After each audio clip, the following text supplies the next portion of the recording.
अभी भी असमंजस की खबरें सर निकलकर सामने आ रही है। कई पार्टियों में अभी भी सीटों को लेकर गणित साफ नहीं हुआ है। महापूह की स्थिति बनी हुई है एक पांडव में। एक पांडव की आप देख ही रहे हैं, पांडव में एक भाई की आप देख रहे हैं कि जीतन राम मांझी किस तरीके से पारा बढ़ा दिया है, बागी तेवर अपनाए हुए हैं। इस सूची पर सिर्फ औपचारिक ऐलान होने की बाकी है। एक आध चिराग पासवान का, और कई नाम अंदर खाने में चल रहे हैं कि कहीं तेज प्रताप यादव को फिर से न लड़ाया जाए, यह भी नाम है। जीतन राम मांझी हाल ही के दिनों में सम्राट चौधरी मुख्यमंत्री से मुलाकात किए थे, इसका असर क्या पड़ रहा है उन पर? जो 9 सीट है उसमें 2 सीट आपको स्पष्टता से दिखाई पड़ रहा है। आपने पिछले भी कई खबरों में बताया कि बीजेपी के पास 4 सीटें होगी। आपने एक जैसे संजय मयूख का नाम लिया, बाकी इन 3 सीटों पर कौन कौन से नाम होंगे? गुरु प्रकाश कौन है? गुरु प्रकाश पासवान कह लीजिए, वह भारतीय जनता पार्टी के राष्ट्रीय प्रवक्ता हैं, बड़े ही प्रखर हैं, पढ़े लिखे विद्वान हैं, काबिल हैं, उसमें कहीं कोई दो मत नहीं। उनको जो है सो एक सीट देने की बात आ रही है, भारतीय जनता पार्टी उनको भी बनाएगी। अब देखिए, एक और भारतीय जनता पार्टी से ब्राह्मण के बारे में बड़ा हो रहा था कि ब्राह्मण को नहीं उम्मीदवार बनाया जा रहा है, ब्राह्मण को नहीं उम्मीदवार बनाया जा रहा है। तो अब लाजवंती झा का एक नाम आ रहा है। 11 उम्मीदवार होगा तब फिर वोटिंग की नौबत आएगी, या फिर फिल्टर किया जाएगा उन्हीं में से? नहीं फिल्टर भी जा रहा है कि तेजस्वी यादव हो या फिर लालू प्रसाद यादव हो, सभी इम्बई समीकरण पर काफी जबरदस्त ध्यान दे रहे हैं। वो एक ही सीट है इस बार आरजेडी के पास, और 8 सीट हम माने एनडीए फोल्ड में है, और 1 सीट जो चुनाव होगा वह भी एनडीए फोल्ड में। तो नमस्कार, मैं प्रिया राज और आप देख रहे हैं स्वराज पोस्ट। आप देखना शुरू कर दिए हैं हमारा विशेष कार्यक्रम पैनी नजर। देखिए, इस वक्त की बड़ी खबर, हलचल वाली खबर हम आपके समक्ष लेकर आए हैं। देखिए, सीटों के बंटवारे, उम्मीदवारों के चयन के सह और मत का खेल अब अंतिम दौर पर है। टोटल 9 सीट और एक उपचुनाव सीट, जिसकी चर्चाएं लगातार जोरों शोरों से हो रही है, लेकिन इस सियासी गणित को समझना बेहद मुश्किल है। और आज हमारे पास उन नामों की लिस्ट है जिस पर बस औपचारिक ऐलान होना बाकी है। सीधे डिकोड करेंगे हमारे साथ मौजूद वरिष्ठ पत्रकार रवि उपाध्याय सर। नमस्कार सर।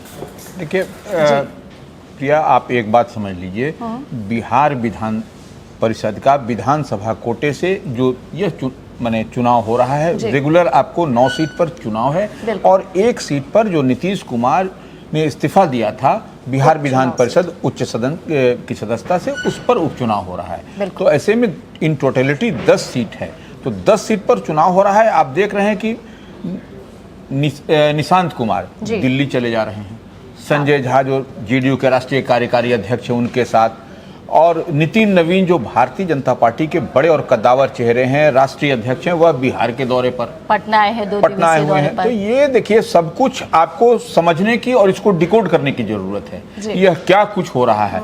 संजय झा अब तक यही थे। चुनाव जो है सो अंतिम पायदान मुहाने पर खड़ा है। आपको आज 4 तारीख हो गया, 4 दिन और बचे हैं नॉमिनेशन का। 8 तारीख को अंतिम दिन है नामांकन पत्र भरने का। तो आप समझ सकते हैं कि क्या कुछ हो रहा है। हालांकि जो अंदर खाने में तैयारी दिखाई पड़ रही है, जितनी बात है वह सब कुछ दिखाई पड़ रहा है कि क्या कुछ होने वाला है। और ऐसे में इतनी बात मान के चलिए कि कुछ न कुछ तो हो रहा है, कुछ न कुछ हो रहा है। अभी भी असमंजस की खबरें सर निकलकर सामने आ रही है। कई पार्टियों में अभी भी सीटों को लेकर गणित साफ नहीं हुआ है। निश्चित रूप से आप चिराग पासवान की पार्टी का आप ही बात कर लीजिए, जो लोक जनशक्ति पार्टी रामविलास है, 5 पांडव हैं एनडीए फोल्ड में, उनमें चिराग पासवान की पार्टी से कई नामों की चर्चा है जी। आपको वेद पांडे के नाम की चर्चा है, धीरेन्द्र कुमार मुन्ना की चर्चा है, हुलास पांडे की चर्चा है, तो और कई नाम हैं। तो उसमें आप देखिए, किसी में अभी तक पूरी क्लियरिटी के साथ नहीं चल रहा है कि किसको मिलेगा किसको नहीं मिलेगा। तो ये सबसे अहम बात है, और उहापोह की स्थिति बनी हुई है एक पांडव में। एक पांडव की आप देख ही रहे हैं, पांडव में एक भाई की आप देख रहे हैं कि जीतन राम मांझी किस तरीके से पारा बढ़ा दिया है, बागी तेवर अपनाए हुए हैं, कई तरह की बातें चल रही हैं। जीतन राम मांझी हाल ही के दिनों में सम्राट चौधरी मुख्यमंत्री से मुलाकात किए थे, इसका असर क्या पड़ रहा है उन पर? देखिए, असर सीट तो 9 ही है रेगुलर, एक पर उपचुनाव होना है, तो ऐसे उसको 12-14 तो नहीं किया जाएगा। तो आप इतनी बात मान के चलिए कि जो है मुकम्मल तौर पर उन सीटों पर पूरा मंथन कर लिया है भारतीय जनता पार्टी। देखिए, जो बड़े भाई की भूमिका में है, सम्राट चौधरी बिहार के मुख्यमंत्री हैं। भारतीय जनता पार्टी का सपना था वह पूरा हो गया है। अब मुख्यमंत्री के रूप में सम्राट चौधरी के बनते हैं, बिल्कुल। हाँ। तो आप इतनी बात मान के चलिए कि अच्छा, इस जो 9 सीट है उसमें 2 सीट आपको स्पष्टता से दिखाई पड़ रहा है जी। कि एक सीट आरएलएम, जो 5 पांडव की हम बात करते हैं, तो उसमें एक सीट आपको आरएलएम के खाते में जा रही है। वह दीपक प्रकाश जो मंत्री हैं सम्राट चौधरी कैबिनेट में, उनको जाना तय है, इसमें बताने की हमको जरूरत भी नहीं है। और उपेंद्र कुशवाहा के बेटे भी हैं, पुत्र भी हैं। तो दूसरी सीट आपको निशांत कुमार की, जो जेडीयू कोटे से जाएगी, जेडीयू को मिलती हुई है, तो वह भी मंत्री हैं सम्राट चौधरी कैबिनेट में। 2 सीट पर आप बात ही न करें, यह 2 सीट तय हो चुकी है, वो तय है, उस पर ऐलान होना ही होना है, नहीं होने की इस की कोई गुंजाइश नहीं है। लेकिन अब देखिए एक और हम नाम बताने जा रहे हैं जो कि वह भी तय है। वह तय है भारतीय जनता पार्टी से संजय प्रकाश उर्फ संजय मयूख का। यह अब तक चल रहा था, हालांकि आप उनसे बात करिएगा तो वह कहेंगे हमको नहीं जानकारी है, लेकिन भारतीय जनता पार्टी में कई अवसरों पर आपको तीसरी बार भी रिपीट किया गया था। खुद मंगल पांडे को तीसरी बार रिपीट किया गया था, जो इस बार मंत्री भी नहीं बने हैं लेकिन इस बार एमएलए हैं। एमएलसी उनकी सीट पर भी आपने देखा कि भूमिहार समाज से के थे, वो बड़े नेता थे, उनको जो है सो चुन्नू शर्मा जी को उनको बना दिया गया, बिल्कुल एमएलसी उच्च सदन बिहार विधान परिषद में भेजा गया। तो देखिए सवाल ये नहीं है, सवाल ये है कि अब क्या होगा। तो संजय मयूख का हमने नाम बता दिया, अब थोड़ा सा और आइए सर, जिस तरह से आपने पिछले भी कई खबरों में बताया कि बीजेपी के पास 4 सीटें होगी, आपने एक जैसे संजय मयूख का नाम लिया, बाकी इन 3 सीटों पर कौन कौन से नाम होंगे? और थोड़ा सा सुन लीजिए जी, कि अब जो हम बात करने जा रहे हैं कि आपको थोड़ा सा याद करिए, एक आपको ललन प्रसाद का है, ललन प्रसाद। अब ये ललन प्रसाद को किन सीट पर भेजा जाएगा, कौन सी सीट पर भेजा जाएगा? ललन प्रसाद धानुक समाज से आते हैं और थोड़ा सा अगर यदि आप याद करिएगा, थोड़ा सा पीछे चलिएगा, तो ये धानुक समाज से आने का मतलब यह है कि इन्हीं को जो है सो नॉमिनेशन कराया गया था, नामांकन कराया गया था बिहार विधान परिषद की उच्च सदन में, इनको नॉमिनेशन कराया गया था। अब नॉमिनेशन कब कराया गया था, किस स्थिति किस परिस्थिति में? याद करिए कि सुनील कुमार सिंह जो राष्ट्रीय जनता दल के थे, उनकी सदस्यता समाप्त कर दी गई थी बिहार विधान परिषद की आचार समिति की ओर से, और उसको लेकर के वह हाईकोर्ट सुप्रीम कोर्ट तक गए थे। सुप्रीम कोर्ट की रूलिंग के बाद फिर उनकी सदस्यता बहाल हुई। तब तक इन्होंने, ललन प्रसाद ने अपना नॉमिनेशन कर दिया था, सिर्फ अनाउंसमेंट होने की बात थी, तो सुप्रीम कोर्ट के निर्देश पर इन जो अनाउंसमेंट था उसको स्थगित कर दिया गया। यानी कि सिर्फ बात सीटों तक नहीं बल्कि सोशल इंजीनियरिंग तक पहुंच चुकी है। हाँ बिल्कुल, ये निश्चित रूप से देखिए, अब हम सोशल इंजीनियरिंग पर भी आएंगे। आपका सवाल हम बताएंगे कि भारतीय जनता पार्टी कैसे सोशल इंजीनियरिंग कर रही है इस बार। तो ये ललन प्रसाद का एक सीट से जाना है, नीतीश कुमार वाली सीट से जाना है, सॉरी सुनील कुमार सिंह वाली सीट से जाना है, यह आपको दिखाई पड़ रहा है। अब आप देखिए कि एक और नाम है, वह नाम है राजीव कुमार कुशवाहा। यह कुशवाहा समाज से आते हैं, यह जेडीयू के सिटिंग एमएलए हुआ करते थे। सम्राट चौधरी के लिए इन्होंने तारापुर की सीट को फॉरगो किया था, छोड़ दिया था भारतीय जनता पार्टी। देखिए जेडीयू के एमएलए, उन्होंने भारतीय जनता पार्टी के उम्मीदवार जो सम्राट चौधरी थे उनके लिए इस बार विधानसभा के चुनाव नहीं लड़े और उन्होंने फॉरगो कर दिया, त्याग पत्र, बड़ा सेक्रीफाइस किया। यानी त्याग का इनाम मिल गया। हाँ, अब उनको भेजना है। इसमें कहीं सिर्फ हम बता रहे हैं, औपचारिक ऐलान होने की बात है कि आप जो है सो स्वराज पोस्ट के व्यूअर्स पर छोड़ दीजिए और हम जो बोल रहे हैं उस पर वो कमेंट करें, लिखे, बोले कि हाँ ये स्थिति है कि नहीं। तो ये एक नाम आपको दिखाई पड़ रहा है। यह इतनी बात तो हम लोग समझ रहे हैं। अब देखिए भारतीय जनता पार्टी ने क्या किया, भारतीय जनता पार्टी कैसे सोशल इंजीनियरिंग कर रही है, इस पर भी हम थोड़ा सा आते हैं। संजय मयूख सवर्ण समाज से हैं, कायस्थ समाज से हैं, और अब दूसरे उम्मीदवार भारतीय जनता पार्टी से आ रहे हैं, वह उनका नाम है प्रेम रंजन पटेल।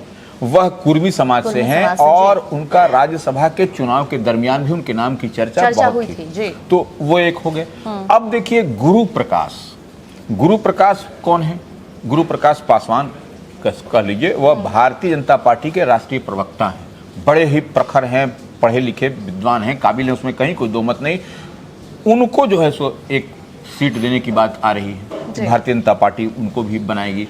अब देखिए एक और भारतीय जनता पार्टी से ब्राह्मण के बारे में बड़ा हो रहा था कि ब्राह्मण को नहीं उम्मीदवार बनाया जा रहा है, तो अब लाजवंती झा का एक नाम आ रहा है। भारतीय जनता पार्टी की बड़ी जुझारू नेत्री हैं, बहुत ही हमेशा वो अहम मुद्दों पर महिला की सेल की भी प्रदेश अध्यक्ष रही, तमाम वो जो भी जिम्मेवारी उनको मिलती है बाखूबी निभाती हैं, तो एक नाम उनका भी है।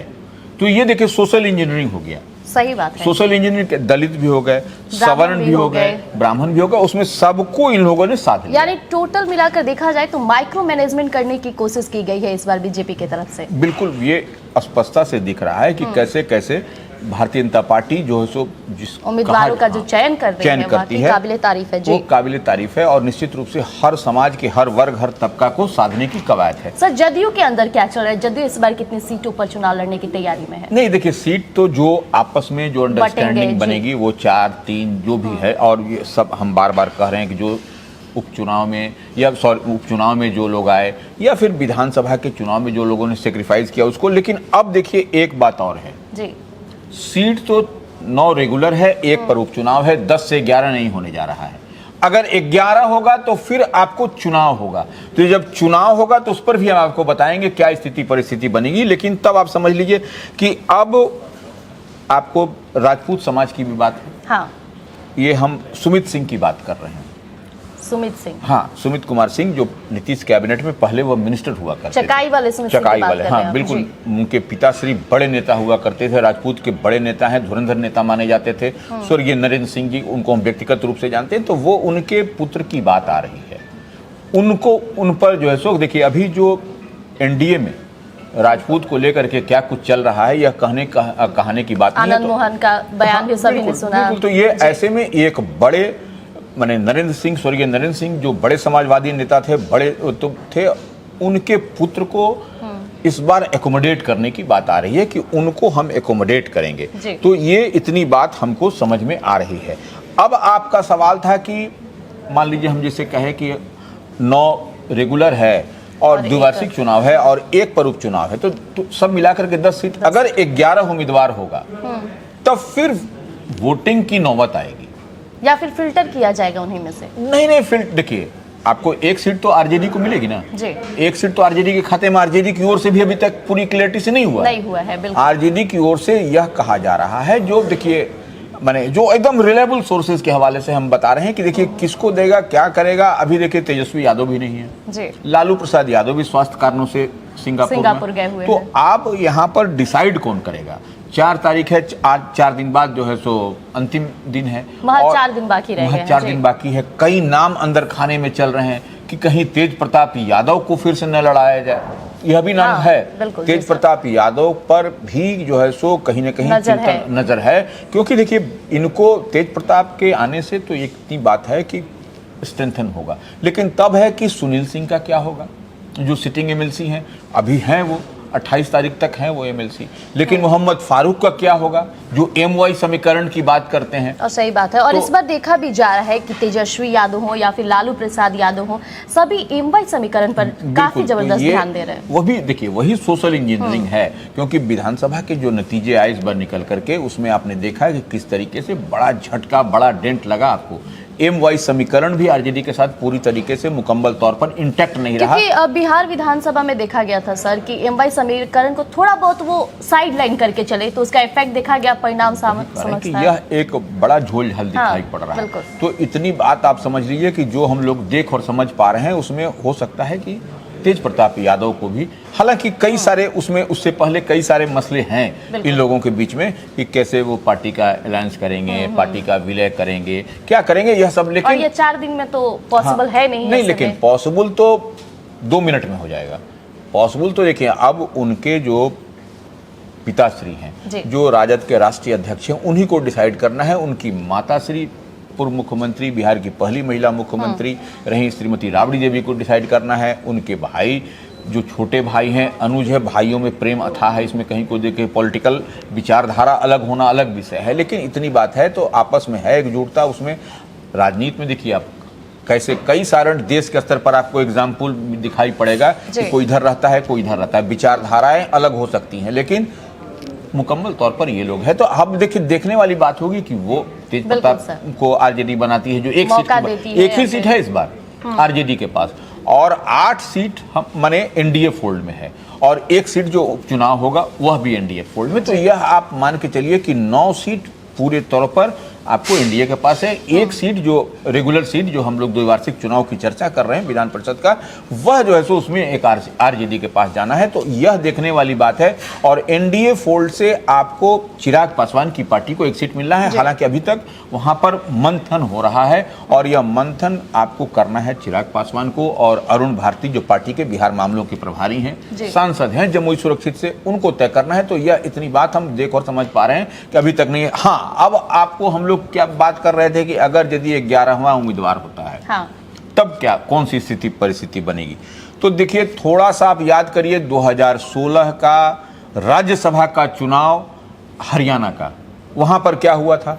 वहां पर जिसको आपको सुभाष चंद्रा वहां से जीत गए थे जी, सुभाष चंद्रा जीत गए थे और वहां से वीरेंद्र सिंह जो भारतीय जनता पार्टी के प्रत्याशी थे उनको 40 वोट मिला था, फिर भी वह जो है सो हार गए थे, फिर भी हार गए। तो वहां पर 12 वोट इधर ट्रांसफर हो गया। प्रेफरेंशियल वोट होता है। हम बार बार कहते हैं कि अगर वोटिंग होगी तो स्थिति परिस्थिति फिर बदलेगी ये तो। लेकिन हम जहां पर देखते हैं कि बिहार में यह मन मिजाज नहीं है कि वोटिंग हो। यह स्थिति 9 सीटें फाइनल है और हाँ 9 सीटें फाइनल है, वो स्थिति परिस्थिति नहीं बनेगी। लेकिन जो दिखाई पड़ रहा है, जितनी बात समझ आ रहा है कि ये आपको सीट हम लोग देख और समझ पा रहे हैं कि ये होगा 10 की जगह अगर 11 होगा तो फिर वो 9 आएगी। इस बार बार समझने की है। और 8 को नामांकन का इसका अंतिम दिन है। यही देखने वाली बात होगी कौन कौन है। लेकिन ये सूची पर सिर्फ औपचारिक ऐलान होने की बाकी है। एक आध चिराग पासवान का और कुछ अगर यदि नाम में अंतिम क्षण में कोई बदला बदली हो तो यह हो सकता है। लेकिन कमोबेश यही नाम इसी तरीके से चल रहा है। तो देखिए, सोशल इंजीनियरिंग में बीजेपी ने इस बार कोई कसर नहीं छोड़ी है। इन 9 सीटों पर रवि उपाध्याय सर ने जिन नामों का ऐलान किया है, अब बस औपचारिक मुहर लगना बाकी है। फिलहाल इस पूरी 9 सीटों के गणित को आप किस तरह देखते हैं, कमेंट बॉक्स में जरूर बताइएगा। और जिन नामों की चर्चाएं होती है उन्हें लगकर आपके क्या ख्याल है वो भी जरूर बताइएगा। धन्यवाद। गोल, जहां 28 वर्षों के सफर में 18,000 से भी अधिक छात्रों ने डॉक्टर एवं इंजीनियर बनकर सफलता की ऊंची उड़ान भरे है, जहां साधारण छात्र भी बिहार एवं झारखंड टॉपर बनकर बड़ा इतिहास बना रहे हैं। दूरदर्शी शिक्षाविद श्री विपिन सिंह के मार्गदर्शन में मेडिकल एवं इंजीनियरिंग के लाखों छात्रों के लिए आशा की किरण के रूप में गोल, द रिजल्ट फैक्ट्री